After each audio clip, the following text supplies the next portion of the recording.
everybody. Today I want to talk to you about taking care of yourself and tell you a little bit about what's been going on with me lately. As a lot of you know, or may have heard me say, I have a lot of trouble with a lot of platitudes on self-love and self-esteem and self-care. There's nothing wrong with affirmations, and there's nothing wrong with optimism. I personally consider myself to be quite optimistic. However, I often encounter people who believe that optimism is synonymous with naivete or without any sense of skepticism. And that simply isn't true.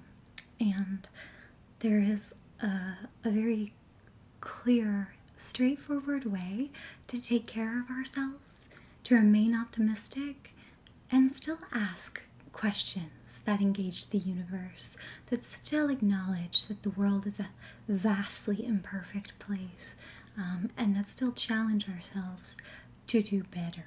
So I just want to say that as a precursor to what I'll be talking about, because I think it's important that the things we say and the things that we use as tools to feel better are just that, they're tools, but we ultimately are the ones who must operate them.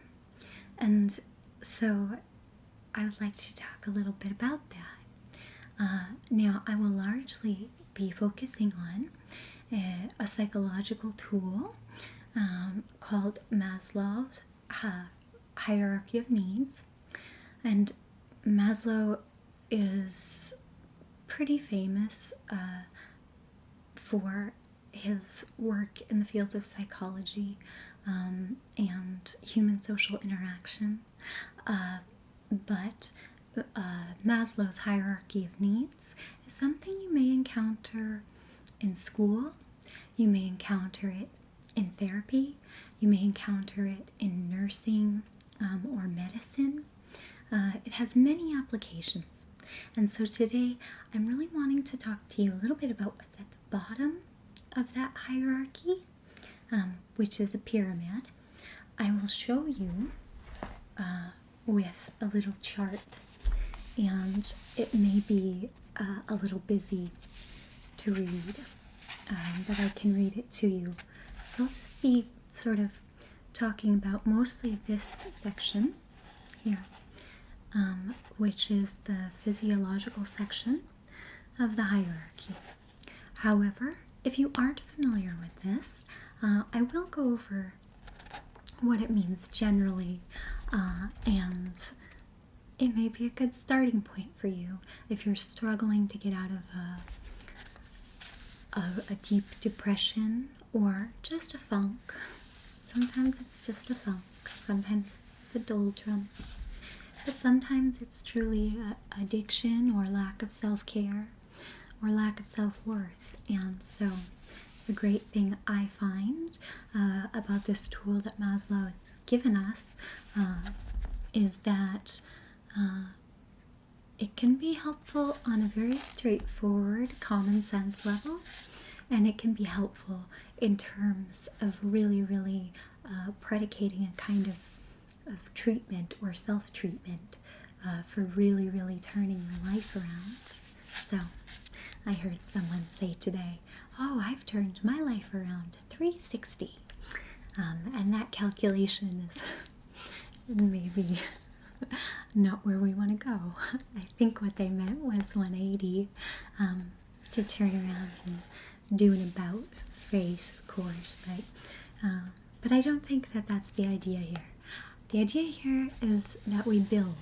We start with the things we absolutely need to function basically, And as we build up, we think about functioning optimally in this field of self-actualization. So we'll talk about these.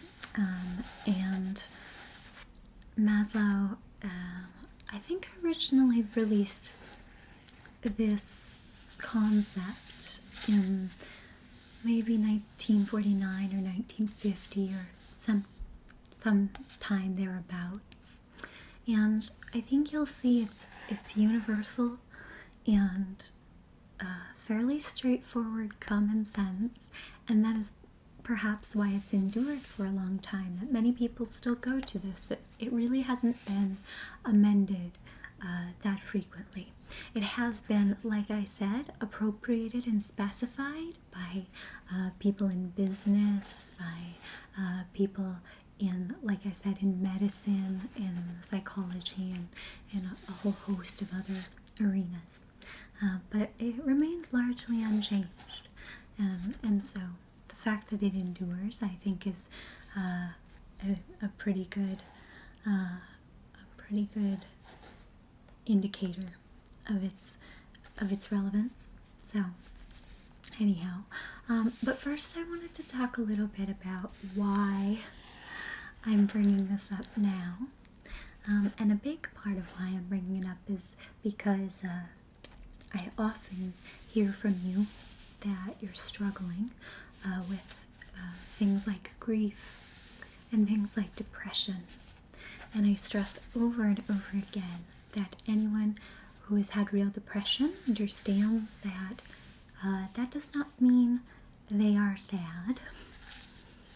It means a lot of things, and one of those is that everyday functioning is just much, much harder. And so what happens is, one by one, these different tiers of the pyramid get crossed off. They start to disappear and diminish. And largely, that's because we lose our foundations, the things that we absolutely, positively need as human beings to function. Just basically function, not optimally function. So we'll think about this, but so as not to sound didactic and above any of this, I wanted to admit something to you.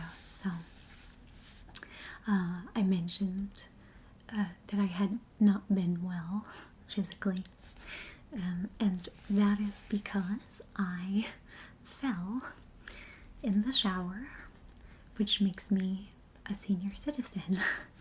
I'm gonna need to get one of those shower rails or those shower chairs that they have in nursing homes, I think. I laugh about it now, but it was actually quite scary because I fainted and it was quite unexpected. I guess I fell twice. I don't quite remember. Let's hope the old noggin isn't permanently damaged, or I'll probably just get stranger than I already am. But I will show you. I don't know how well you can actually see it, but there's still, I don't think you can see it much. Ow. But my chin, I guess, hit the faucet in my shower on the way down, and so it's quite tender, and there is a scab and some swelling, and so yeah, if I look a little weird. And then I hit the back of my head quite hard, and so I was bedridden for a couple days, and it was so unpleasant. But I had to ask myself, why did this happen? And my doctor. And so another useful tool, this is really a logician's tool, called Occams Razor. And you've also probably heard of this, but Occam's Razor is sort of this idea that, you know, there may exist all kinds of possibilities in the world, all kinds of reasons for things. But typically, the simplest explanation is the most likely. It doesn't mean that it's the only possibility, but it means, at least under this theory, that it's most likely the simplest thing. And the simplest thing I could think of and admit to is that I think I have not been taking great care of myself the last week or so, maybe longer. And that is, again, what I'll get into in a minute about the physiological. And food is one of the chief concerns of the first tier. And you can see it right here, food.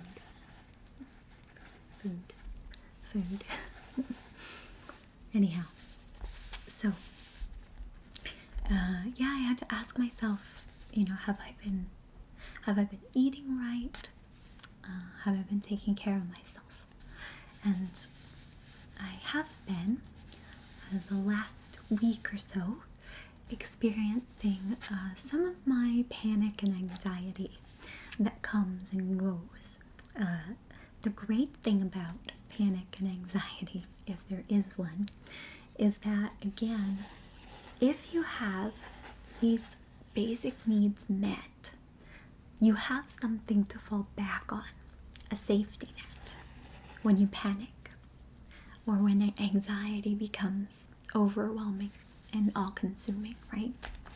So I can start to panic and I can start to have anxiety, but typically, if I'm taking care of the bottom of this pyramid, then the things at the top, especially things to do with self-esteem and confidence and actualization, and you'll see that the self-esteem and confidence is second to the top, and it's I don't think you can see it. My printer is quite low on ink, but esteem is here. I'll just color it in for you, actually. Anyhow, so I had to ask myself some hard questions. Have I been taking care of myself? Typically, I do. I'm just coloring this in for you so you can see. Typically, I do take good care of myself, and that is because of this pyramid, which was given to me many years ago, and it may sound quite dramatic to say that this saved my life, but I would say that it certainly at least saved the quality of my life and helped preserve the person I want to be, the person I hope to be. So, getting back to it, I'm actually just going to go ahead and fill in every rung here so you can actually see it. Tier, I should say. It's not a ladder, it's a pyramid. Tier. I'll fill each one in for you. Anyhow, so someone gave me this, really presented it to me a long time ago, and I credit it with helping me to be my best self, with helping preserve the person I wanted to be, not just the person I was, who was largely operating in emotive survival. And I know a lot of you are. I know a lot of you feel like these top bits, like having self-esteem, confidence, having acceptance, creativity, spontaneity, these are sort of, they may feel out of reach. They may feel a little unattainable sometimes, but that's because they're probably impeded by lack of some of the bottom ones, which are super important, and I found that out. But they're also important not just for, like I said, building up, but for when these items up at the top start to crumble because we're human and they will crumble sometimes. Your sense of confidence and sense of self will not always be perfect and even, right? It's just not the way life works. Not if you challenge yourself, not if you put yourself out there. Those things get challenged, and that's how we grow. So, if these parts of the pyramid here, and again, this is all my opinion, but if these start to falter, you can fall back on strong foundations. So I had to ask myself, have I been taking care of these foundations? And I'll just fill in the other ones so you can see better. Now, I have, because I've been panicky lately, and because I've been anxious, I have perhaps not been taking care of myself as much as I ought to be. And that is something I loathe to admit. I believe strongly that taking care of myself is my duty, that my life is a treasure, and I must treasure it because there are people who count on me. I did not always feel that way at all, and I think some of you struggle. And I cannot give you anything that will magically make you realize how important you are. I know that in school they teach you, oh, you're all special snowflakes, you know, and then you go into the world and the world is just full of people. And people are interested largely in themselves and their own interests, and there's nothing wrong with that. But you start to feel a little betrayed because you're a special snowflake, right? And so, a lot of people have a lot of resentment.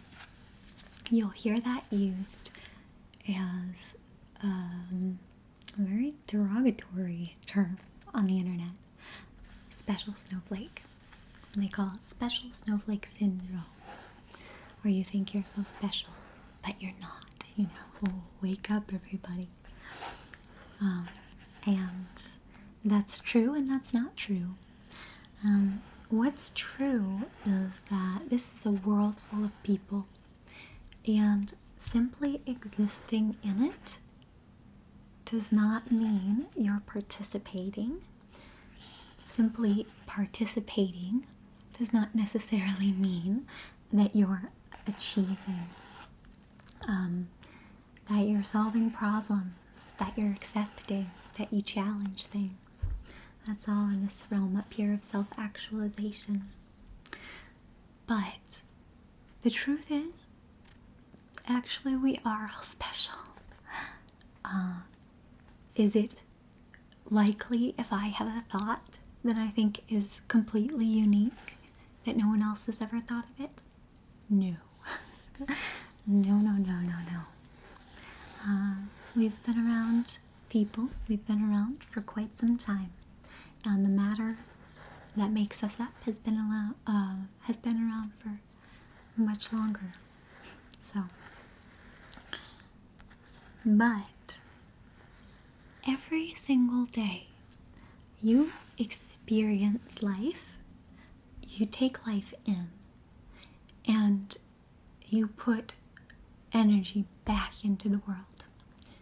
So if you were born special, if you were born unique, you are 1,000 times more unique and more special than you were the day you were born.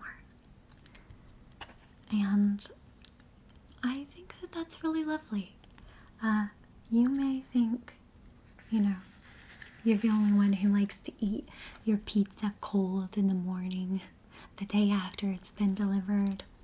You may think that you're the only person who still listens to a certain band. Those aren't the things that make us so special. The things that make us special are our experiences, our interactions, and to me, every moment we're different people because we're growing, we're reacting, we're changing, and that is darn well worth protecting. You, no matter what anybody says to you, are worth taking care of. And I say it because I took years, decades, to get to believing that. But I do believe it. And if it's true for me, it's true for you. I might not always feel like a special person. I might not always feel like a smart person, like a useful person, like a sensitive person, like a strong person. But no matter how I feel, it is my job to take care of that so that I can become all those things. Yes? I realized that I have gotten really anemic, and that's really easily fixed. As a vegetarian, I must take responsibility for myself in getting the nutrients and the vitamins that I need in order to stay strong. And because I was having these panic attacks, because I was having anxiety and maybe a little bit of sadness, I stopped making nutrition a priority. And that's a bad habit I have. And the problem was that when I fell and I got hurt, that pain really fleeting for me. I can handle pain. It's simple. Pain is simple. You can accept it. You can treat it. I can handle pain. I can handle bruises and scabs. But letting down the people I love is not okay. I was supposed to go to a wedding that day. I was in the shower getting ready to go to a wedding of someone I love. I've known him since we were children, and he is marrying a lovely lady. They're actually married now. And I was supposed to be there for that, and I wasn't, because I fell. I got a minor concussion, and I was in bed. That is unacceptable to me. And that's why I wanted to just be open with you and ask if you would do something with me.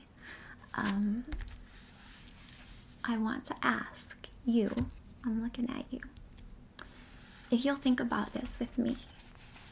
If you'll think about needs with me. And if you'll work on it with me and with the rest of our community. I hope.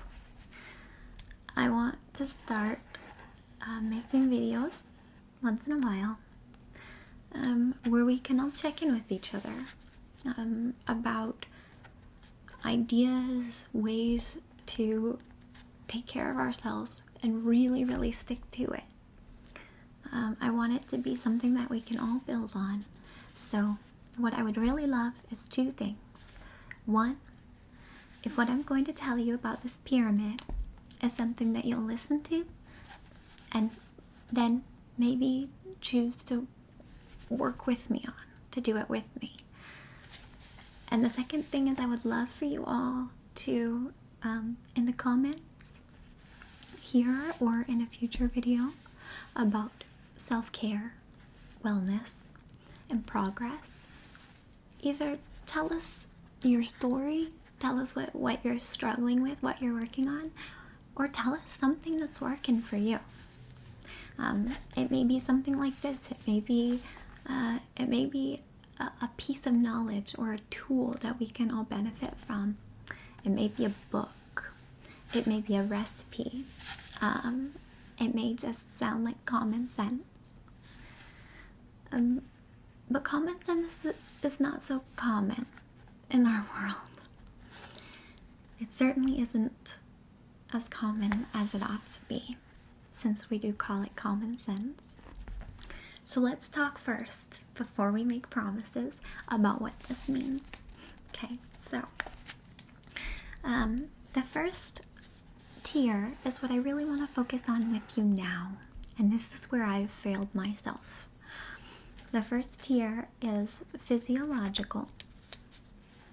Physiological.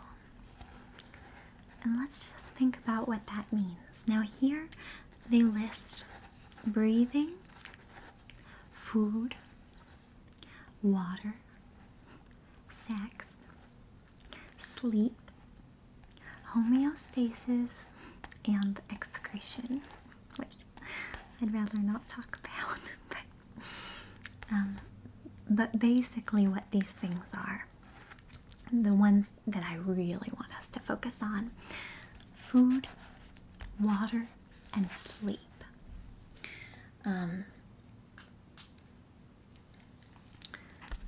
Food, water, and sleep.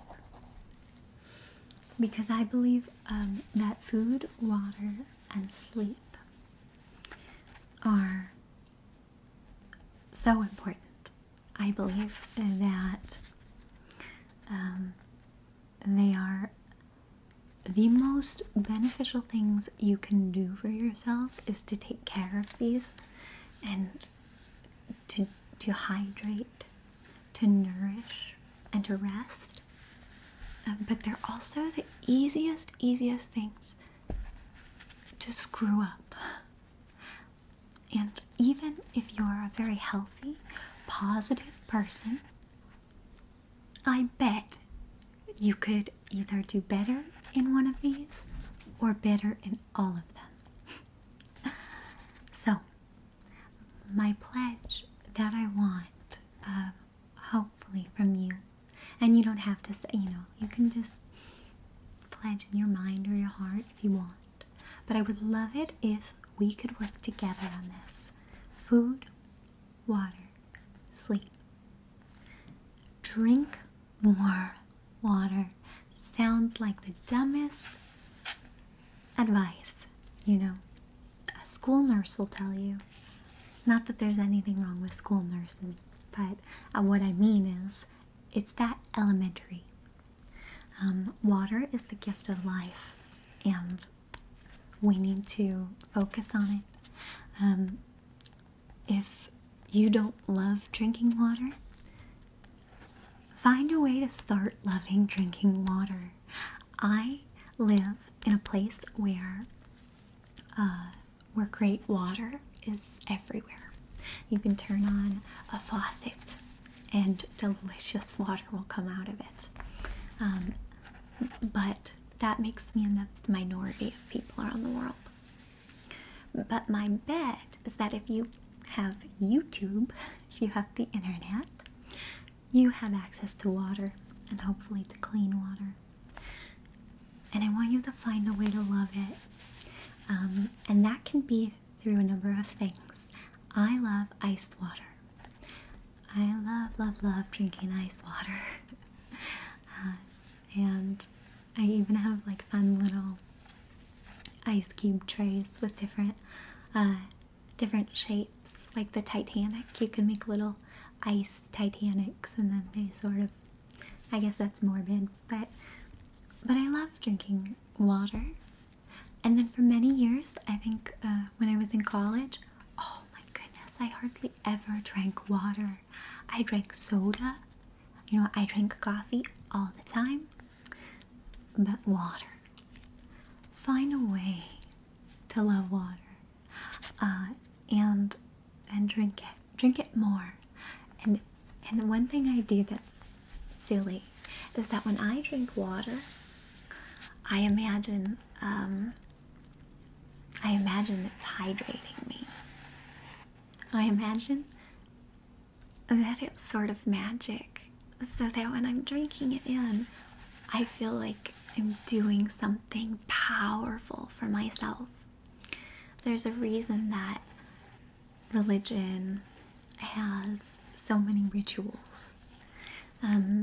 Most of the time, rituals are just meant as symbols, but there's something about being human. We crave ritual.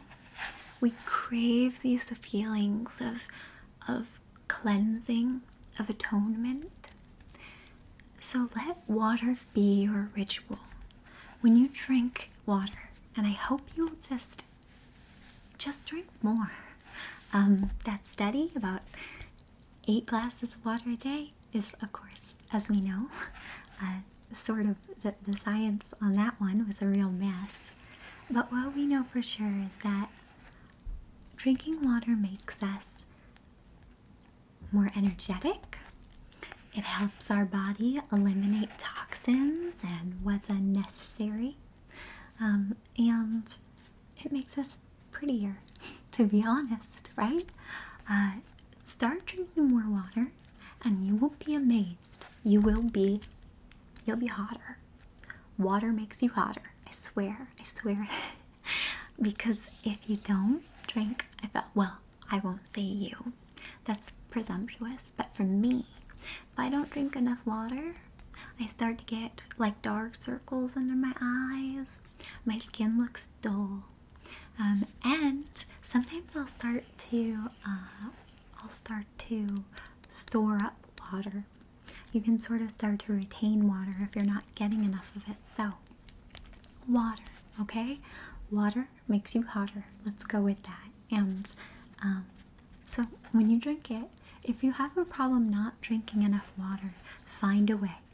Find a way to love it, to feel the ritual of it, to feel it coming through your body and cleansing you, empowering you, like Popeye when he eats the spinach.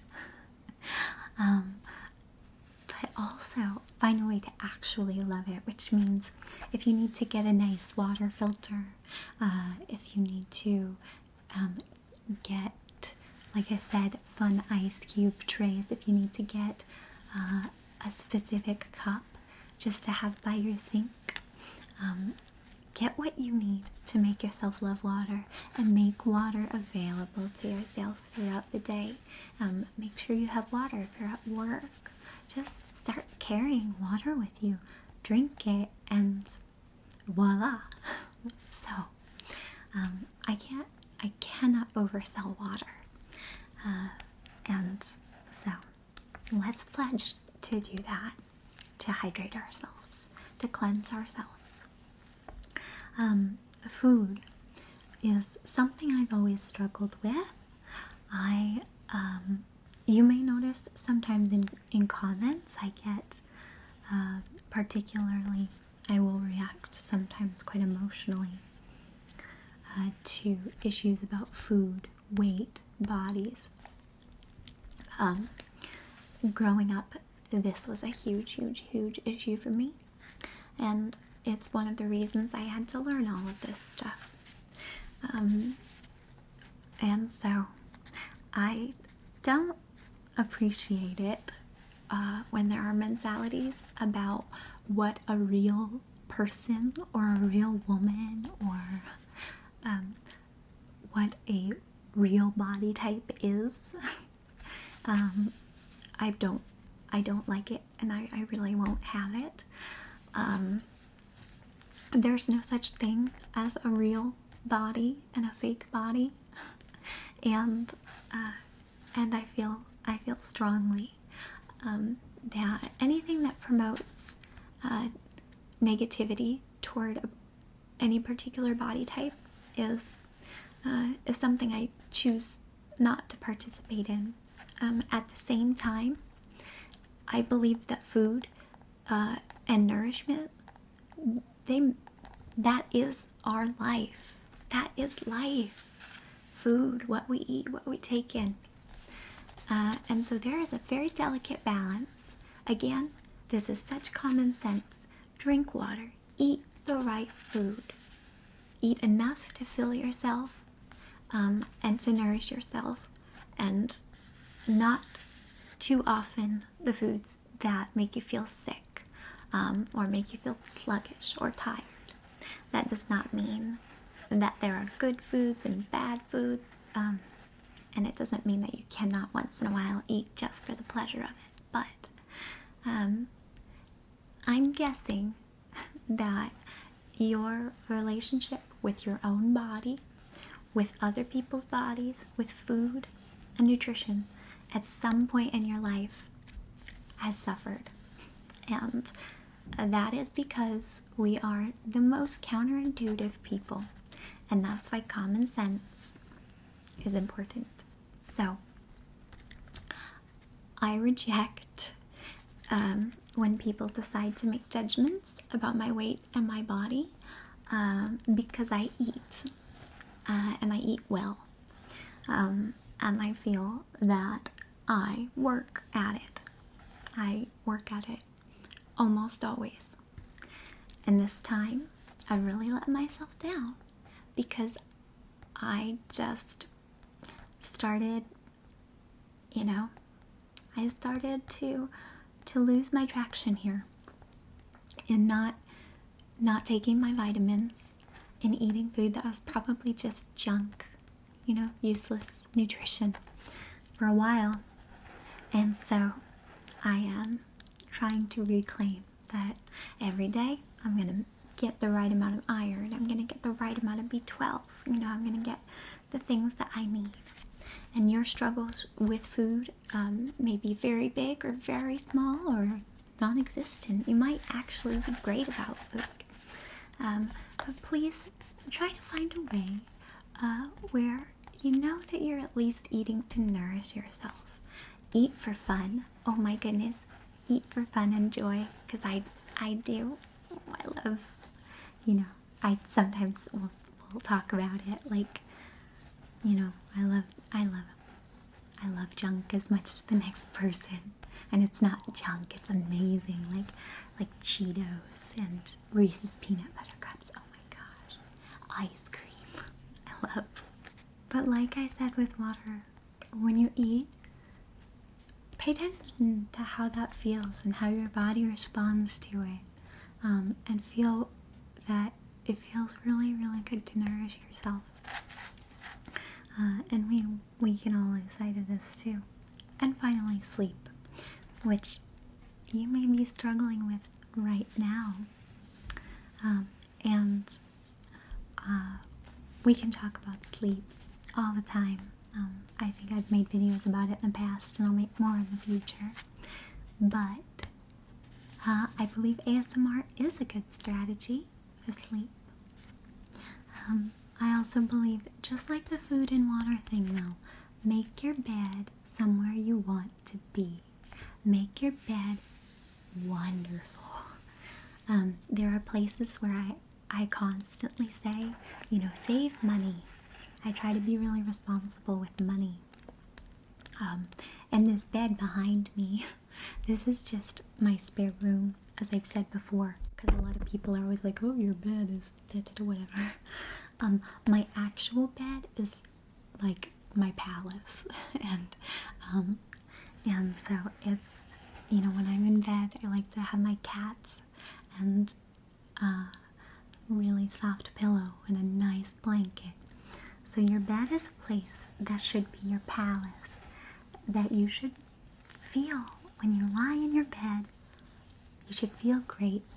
You should feel all of the benefits of safety, of security, of comfort. Okay? And being in your bed should just reaffirm that. Some people, for instance, this little bed here, when it's not being used for guests and that kind of thing, I do sometimes play video games or like read or whatever.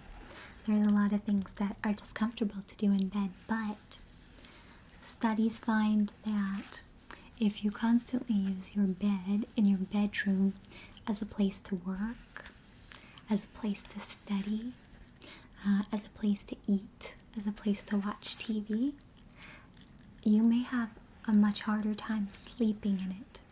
There's something Pavlovian about your bed when it can make you feel good and sleepy and comfortable just to be in it.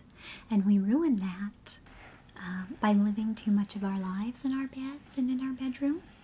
So I will say that the less time you spend in bed when you're not there for bedtime activities, the better.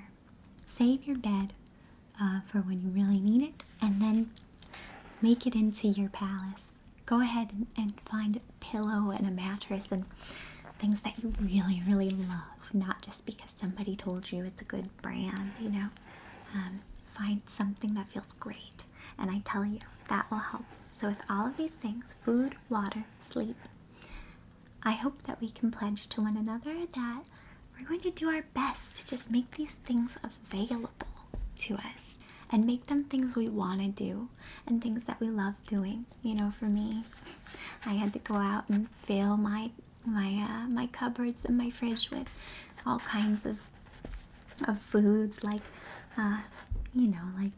like whole wheats and spinach and sunflower seeds and quinoa. And, you know, I typically have a pretty healthy pantry, but lately, you know, I looked at it and there was a lot of frozen food and a lot of ice cream and things like that I have been eating instead of real food. And so, you know, it's never a good idea when you're going to Ben & Jerry's as a dinner rather than as a treat. So I admit this to you, that I have not done my best, and I hope we can work on it together. But I do want to just explain the rest of the pyramid to you and talk about, you know, let's build back up. So assuming that you're, anywhere on the pyramid, your motivation should be whatever is up top. And I'll go ahead and provide a link in the description to a diagram of this very pyramid, this hierarchy, right down there. Through the magic of YouTube, I can point right down there to the comments. Whoa. Okay. So let's just go over really quickly. Again, physiological breathing, which sounds like the most automatic thing we can do. Breathing is powerful, and clean air, fresh air, good air, again, you know, give yourself good quality air to breathe and time to breathe it in. But breathing, food, water, sex, sleep, homeostasis, and excretion are all important on this physiological level. And just as this pyramid builds up, meaning that if you do these things, you're much more likely to be able to achieve these things. And to do these things necessitates the things below it, all the things below it, okay? So I like to think of it sometimes as leveling up, and gamification is something I enjoy. And so I like to think, you know, when I'm drinking water or whatever, it's like drinking an elixir or a tincture or a potion. And the same with food. So if it helps you to think about your life as a video game, I know it helps me. So anyway, but once you level up from those basic body needs, you get to this place of feeling safe. And that's why with sleep, I think it's so paramount. You can see how these things build up. If you feel safe and comfortable when you sleep, that's going to greatly, greatly enhance yourself, your sense of safety, of security, and of what I call sanctuary, of feeling like you have sanctuary in this world. And you do, you should. So safety talks about security of body, of employment, of resources, of morality, of the family, of health, of property. And again, all of those things are dependent on having these first parts down, because you can't go to work, you can't be a provider if you're enmeshed in an unhealthy life. If you're so far down into depression, not having food, not having water, not having sleep, or you're too anxious or you're too stressed to do those things, you cannot effectively keep going long term with the others. Like I found out, health suffers absolutely, is interconnected to what's below it here. So security of body, of employment, of resources, of morality, of the family, of health, of property, these all are dependent on what's below. And they are interconnected as well, because security of family and of resources and property comes from the security of employment, and the security of your own mental health, of your own family, of your love, is completely dependent on, the safety you feel in your morality. Do you feel like you know what guides you? And are you adhering to it? Morality is a tricky one, because it does not mean that we choose to be moral for morality's sake. We choose to be moral because it makes us stronger people. If we have a set of morals that we adhere to, we believe that we will have some stability in our life, and we believe we will have some reciprocity. We believe that the world will reciprocate and become a more moral place. And that's how morality can really fit into a sense of safety. Above that, love and belonging, which is something I sincerely hope you feel when you're at my channel and when you're in the ASMR community. Love, belonging. These things, friendship, family, and here, sexual intimacy, we see that sex is listed at the very bottom. And again, depending on where you are in your life, this is not a mandate about what that part of your life should be. It's a mandate about having a relationship with your body and having this spirit that your body is taken care of, that you listen to it, that you treat it well. And so here we see intimacy is a little bit different and a little bit more tricky. What I really want us to think about, though, is intimacy in the greater sense. How do we fit in? How do we belong? How do we receive love? And how do we make ourselves worthy not just to receive love, but to give love? If we cannot take care of ourselves, we literally lose capacity for loving and belonging. And part of that's not just wishy-washy New Age speak. It is that when we are malnourished, our brain's capacity to regulate emotions, to make connections, is one of the first things to suffer.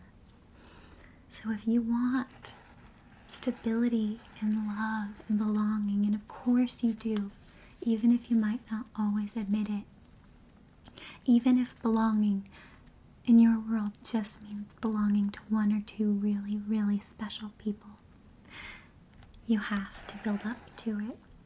You have to put nourishment into your body, your bank, if you will, and you can save up.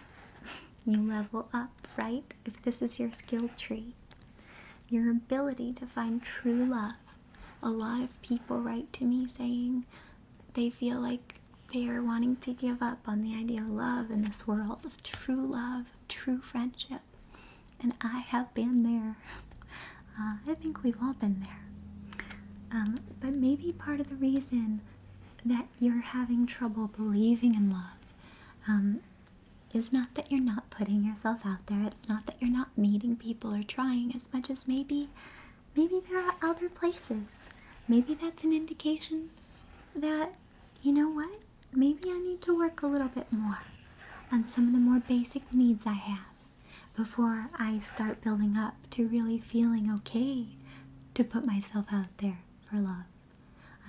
And that's okay, and you're absolutely worthy, and I do believe in love, and I do believe it's out there for you. And so maybe you just need to level up, you know. Of course, a big part of romantic love is timing, is all kinds of things. So if you haven't found love but you feel ready for it, don't worry. Don't worry, please don't worry. It's there. It is. And above that, we build up to esteem. And esteem, of course, means self-esteem, but it also means confidence, achievement, respect of others, and respect by others. And those two things are proportional directly. Respecting ourselves and respecting others leads to getting that respect back, no matter what your experiences are. You may know somebody who acts like a big bad wolf, maybe an executive or someone in your life or your family or your wider group of friends.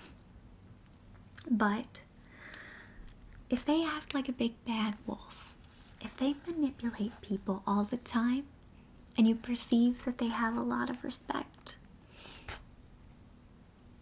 you're probably perceiving somewhat of a myth. Because we don't just automatically respect people because other people respect them. Respect is deeper than that. Respect is, I think, much more mutual than that.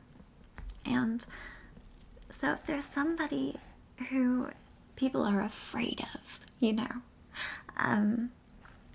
if there's someone Machiavellian in your life and you think, you know, everybody respects that person, but that person doesn't give me any respect or anyone else, you might rethink what respect really means. Because fear and going along with someone, becoming a sycophant for someone, it doesn't mean that person is respected. Because respect is so related to how you perceive it. It's like love. Respect means something very unique and individual to you, and you can't choose to feel it or not to feel it. And it's the same with you. People may respect you for things you don't even know, just like you respect other people, and they probably don't know. So share your respect, vocalize your respect, and think of respect a little bit differently. Think of respect a little less objectively. I believe truly that respect it's both amorphous and personal. So I think these are interesting ideas here, but they're all related to esteem, which we can only build through love and belonging, which we can only build through safety, which we can only build from this physiological needs being met. And finally, higher attainment.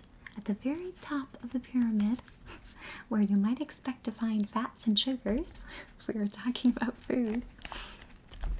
But in any case, the top of the pyramid is always the best part of the pyramid in my book, whether it's candy or self-actualization. Self-actualization sounds abstract, but what we're talking about are things like morality, creativity, spontaneity, lack of prejudice, problem solving, and acceptance of facts. Again, these sound sort of scattered to me. Morality and creativity are very, very, very big. They have so much to do with who we are and what we achieve. And yet, things like spontaneity, things like acceptance of facts, those just seem like basic things that as humans we ought to do, that we naturally are. That we naturally are spontaneous, that we naturally accept facts, that we naturally lack prejudice. But it's not true, and it's okay. To be moral, to be creative, to be spontaneous, to solve problems, to lack prejudice, and to accept facts all the time, that's not a person. That's just a place on a pyramid. But think about the people you respect most, love most, and seek to emulate most.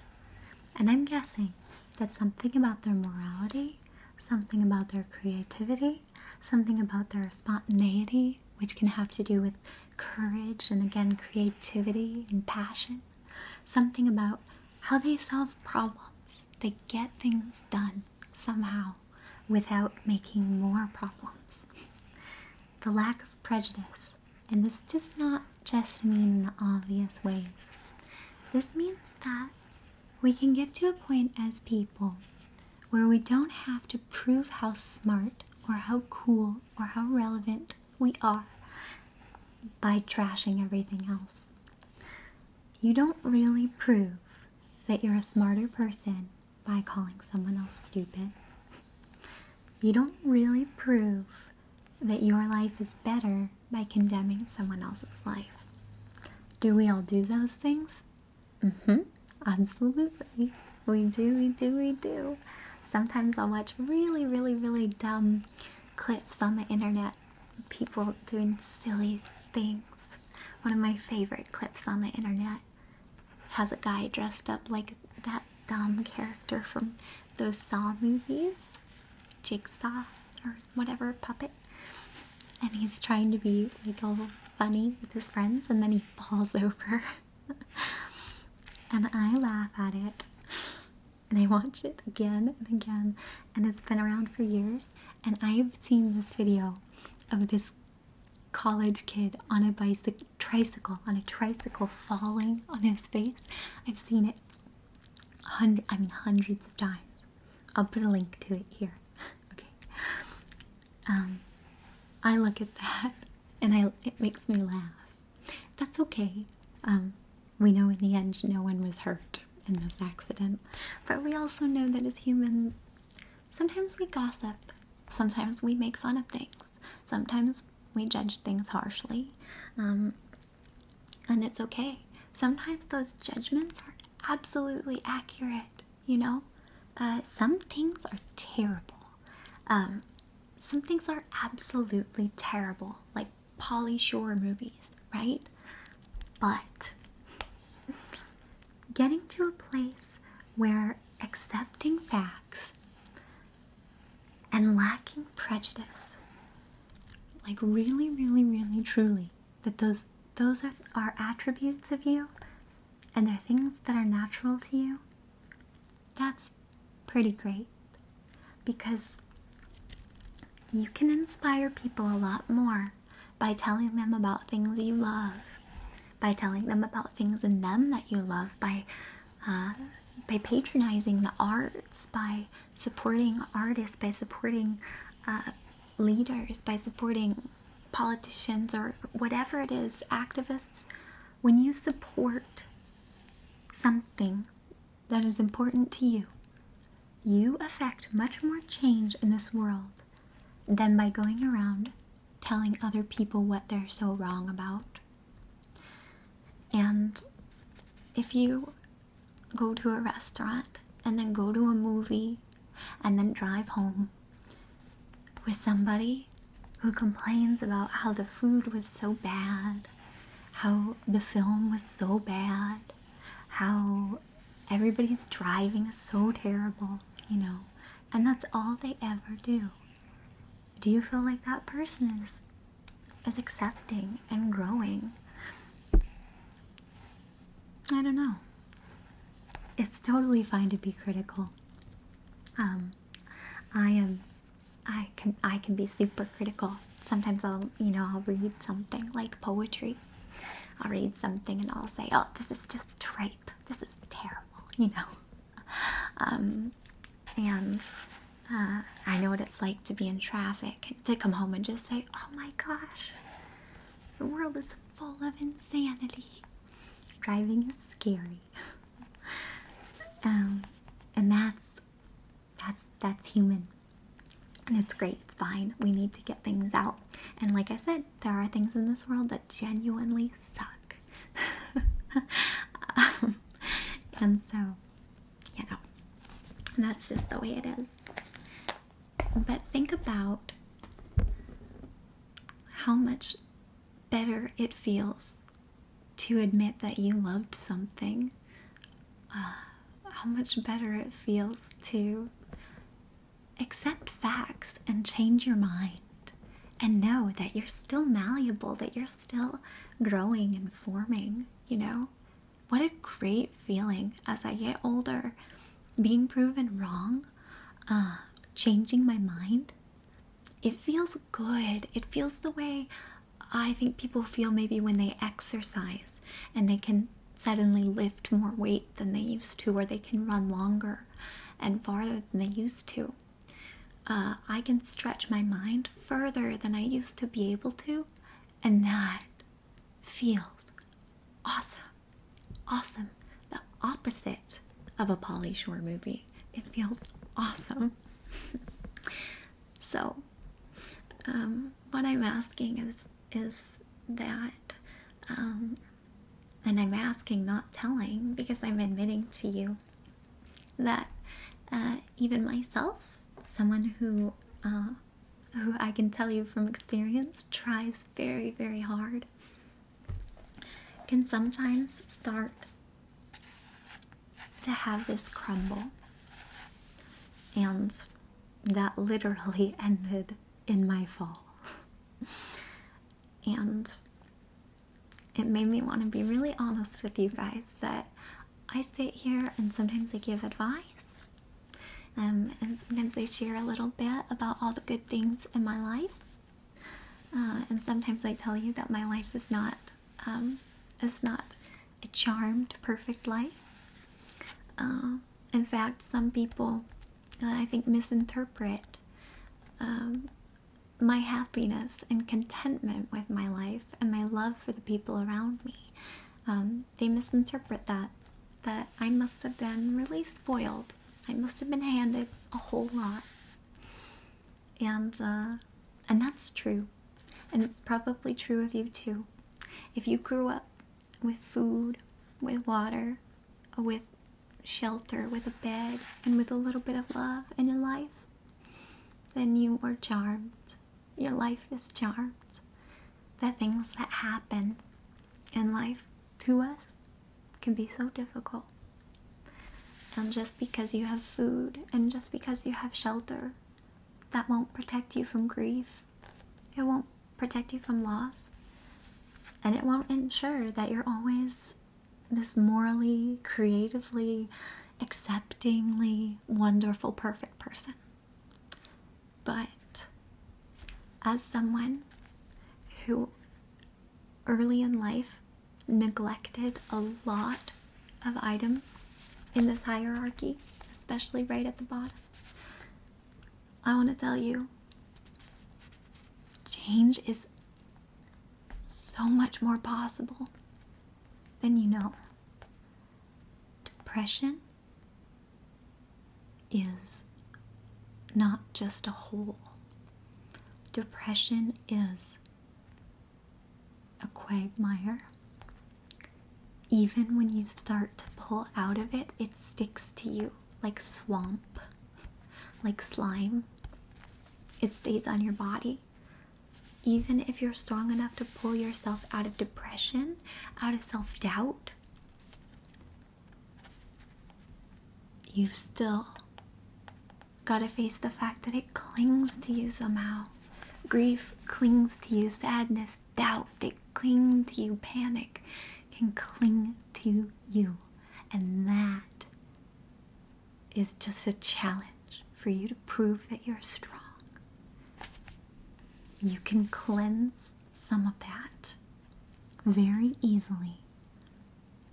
As you go to sleep, as you close your eyes, feel that blanket around you, that the sleep and the quiet and the darkness are cleansing you and protecting you and fortifying you. Drink in water. Take food. Breathe in life. And every time you do, feel that muck that's all over you, that may be left over, that may be residual from climbing out of depression, from climbing out of grief, from climbing out of heartbreak or loss, that is gonna cling to you.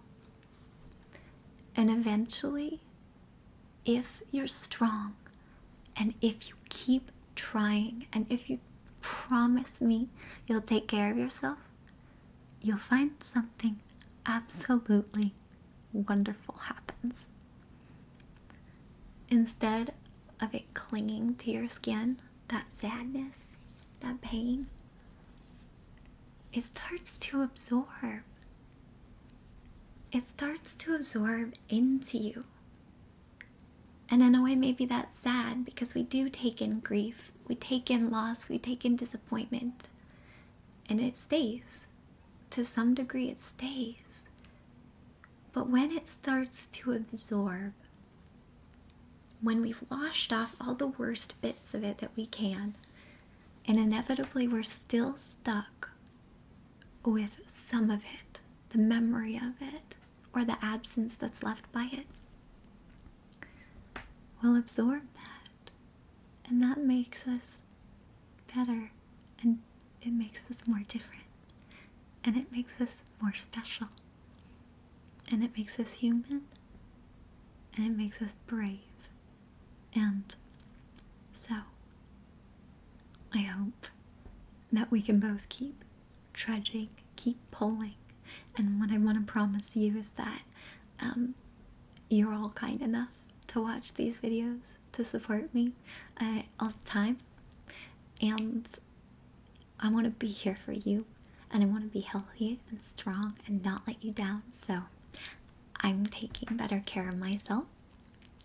I invite you to do the same, and I invite you to share your experiences, and I invite you to support each other. I would love to answer every single one of you all the time. So reach out to each other. I love that. And again, I will link to this hierarchy of needs, and I hope it'll be helpful to you. It's tremendously helpful to me, and sometimes just really helps refocus what I need to do. So I'll talk to you soon, and I love you guys, and goodbye.